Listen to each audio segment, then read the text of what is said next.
back to the channel, another segment of Fiancé and Finances. My name is Steven. I'm a pharmacist and I own 52 units of real estate. I'm Christine. I'm a pharmacist and we own a house together. So today we want to talk about kind of our mindset of buying real estate during COVID and how they differed. So for me, obviously, I bought a lot of real estate during COVID when interest rates were very low, and we're talking about sub 3% interest rates during COVID. I bought basically 80 units in an 8-month window. I bought a single family home in California, a single family home in Alabama, a 26 unit apartment complex, a 20 unit apartment complex, and a mobile home park in Alabama. So that's 80 units, 8 months, massive scaling. So for me, I wasn't scared to buy during COVID because I liked the low interest rates. As for me, I was paralyzed by fear of failure, just being scared of buying a house. I didn't know how the housing situation was like. I've never bought a house before, so just too many uncertainties. I was just really scared. And to throw on top of it, there's also COVID. It was just like never ending like period of time, and it was just really scary time as well. Yeah. So, obviously during that time, we were doing the complete opposite, right? Like you saw me buy a lot of real estate. Did that kind of alleviate some of your fear or did it accentuate your fear? I think I knew that buying real estate was the right move during COVID. Everyone around me, my coworkers, some friends, they were also looking into buying houses. And like for me, I wanted to buy a house too. I went to a lot of open houses, some with you, some with my parents, and I just never made a trigger. I think I was just too scared because I was too scared of even placing an offer because I knew that a lot of the offers that other people were placing were like 50,000, 100,000 over the asking price. And just me placing an offer at like asking price, they wouldn't even look at it. Or I was just too scared. I was trying to do all the analysis of like finding the forever home, like making sure that it was in a good school neighborhood. It was like the house was in perfect condition. I didn't want to renovate anything. I just needed to make sure that everything was perfect for me to make an offer. But at the end of the day, there's no perfect house. Yeah, and to add on to that, Asian Americans like to have good feng shui Yes, in the house. On top of that, right? that's very difficult to find now. With Asian Americans, you're typically bringing in your parents, and they're giving us feng shui assessments as to what's good feng shui and what's bad feng shui, Yeah. right? So that adds another stressor on top of that. So for me, I was complete opposite. Like I said, I would make offers on properties before even seeing it. Like literally, I would go see 8 houses on a weekend, and I would take Christine with me sometimes if she was willing. And I would, before I even show up to the house, I already submit an offer at asking price because the market during COVID, and this is what I mean by pick your poison. So because interest rates are so low, people are overbidding on properties like crazy, right? Mhm. Like they would list for 800,000, and it might sell for 1 million because interest rates were like 2.75% versus before it might have been like 4%.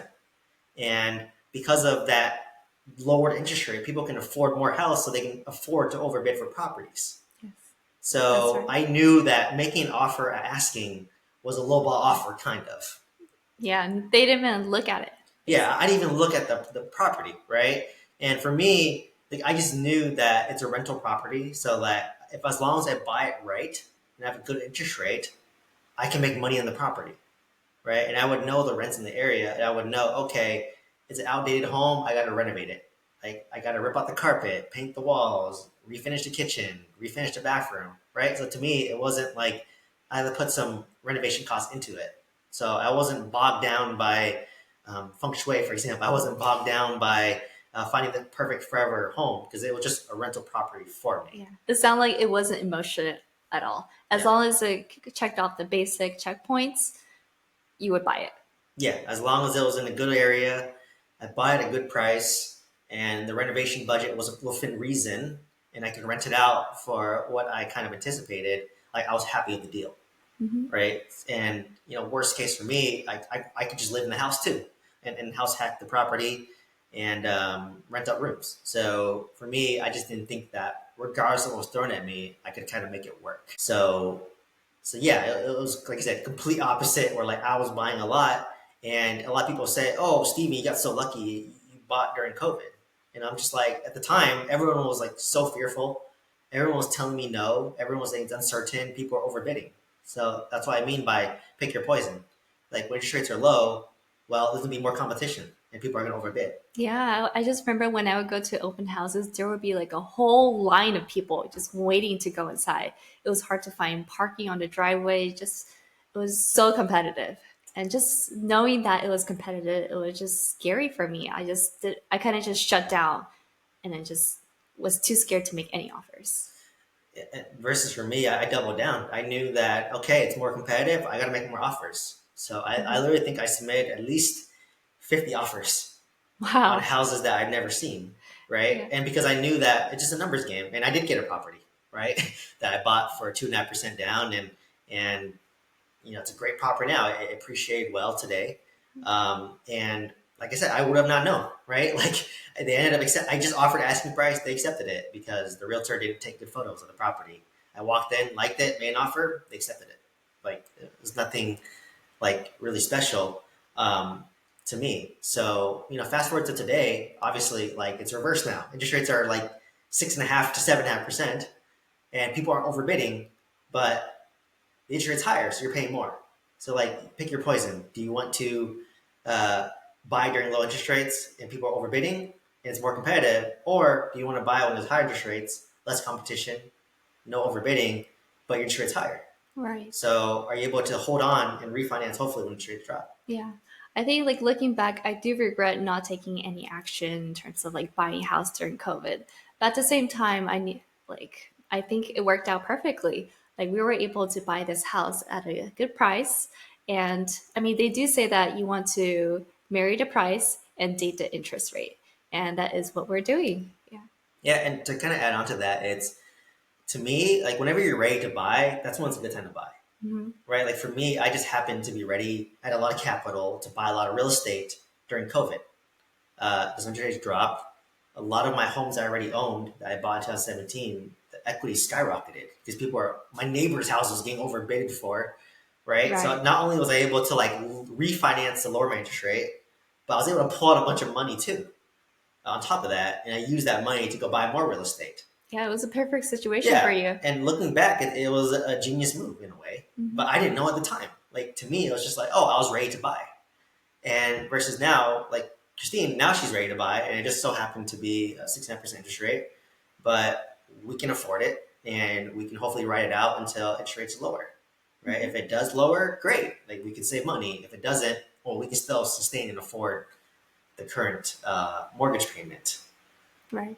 So there's no perfect time. There's no like perfect age to buy real estate. It's just whatever works for you in your situation, if you have job security, what kind of savings you have. So don't feel pressured to buy, even if everyone's talking about it. All your coworkers are asking you why you're not buying a house. So just do it at your own pace. Yeah, and to kind of add on to that, like I follow a lot of my classmates. We graduate together, and we're kind of in our mid 30s at this point. And I remember just talking to them throughout the years, and like I remember in 2017, they're like, "Oh, I can't afford a house. Mhm. Interest rates are 4%. Oh, it's too expensive." And then during COVID, interest rates are low.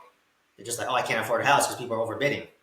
You're always gonna have a reason There's to always not like buy a a reason, house. right? Now Right. the excuse is, "Oh, I can't afford it now because the interest rate's too high." It went back up. You lost your But you chance. lost your chance, right? So obviously hindsight's 2020, right? Looking Hmm. back, it's like okay, it would have made sense to buy, and then you can refinance, and hopefully like, buying this house was a good decision. Like when we fast forward like 5 to 7 years, when interest rates are hopefully lower.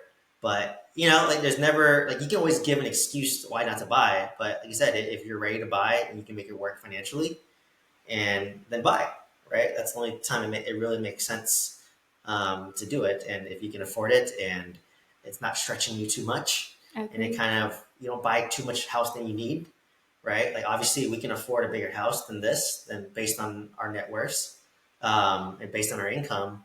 but we purposely chose a house that's comfortable for us, Mhm. and hopefully we'll become more comfortable once interest rates drop and we refinance it to a lower rate. So, kind of any closing remarks? Just don't feel pressured to buy a house.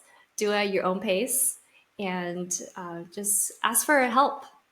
If like for me, like I didn't have too much help.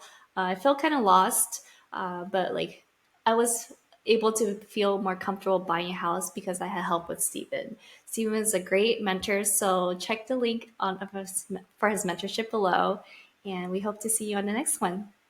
All right. Well, please like, comment, subscribe, and thank you so much.